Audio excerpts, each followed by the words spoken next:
Alright, today we're going to be looking at phase 5 of removing a garden tub and replacing it with a walk-in shower. This phase is going to cover putting in the last step for the shower pan and installing the cement fiberboard and the waterproofing material over it. So you can see the first step after picking up where we left off on phase 4 is putting the seam and joint tape on this fiberboard. So this tape can be picked up at any of your home improvement stores, and once we get all of the joints and seams, cracks, all of that taped up, we'll go back with some thin set mortar and cover over that. So you can see here where I've got some gaps in the corner where some stuff wasn't cut either correctly or some things weren't quite square. I got some tape put there. I even ran it on this inset, both on the inside and over the seams. You can see there I'll be able to push some mortar into this tape here and allow to close up some of those joints. So that's the point of doing that.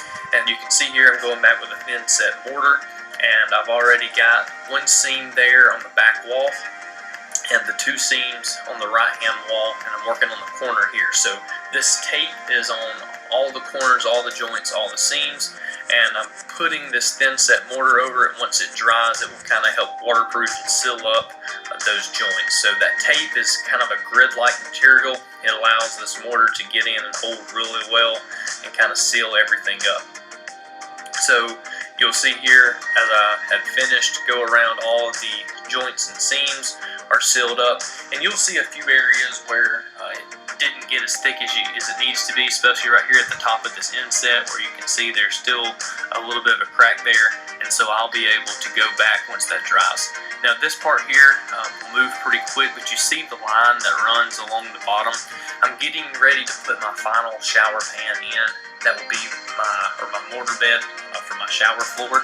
So what I did was I took the height that my third part of my drain was sticking up, and I'm going to have about 1.5 to 2 inches thick right around the drain.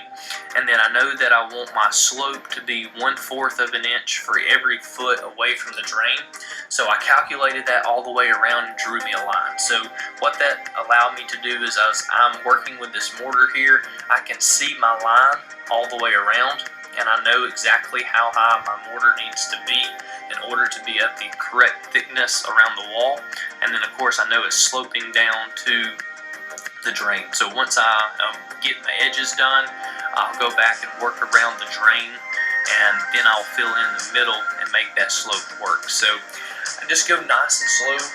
Once you get all the mortar in, take your time, make sure that you've got, this is going to be your final bed here, so you want to make sure that the slope is accurate.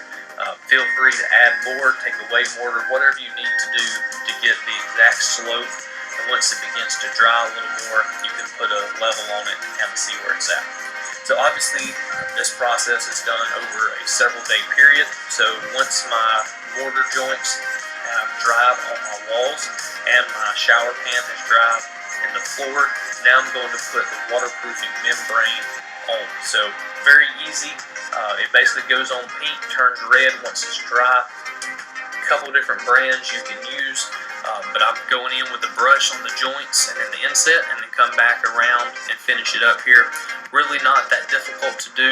I put 2 coats on it, so once I had 2 layers, I was very confident that everything was waterproof. So that kind of wraps up this phase. I got my final shower pan in, got all my joints and seams taped up, got the waterproofing on, and I'm ready to start laying tile, which will be our last phase.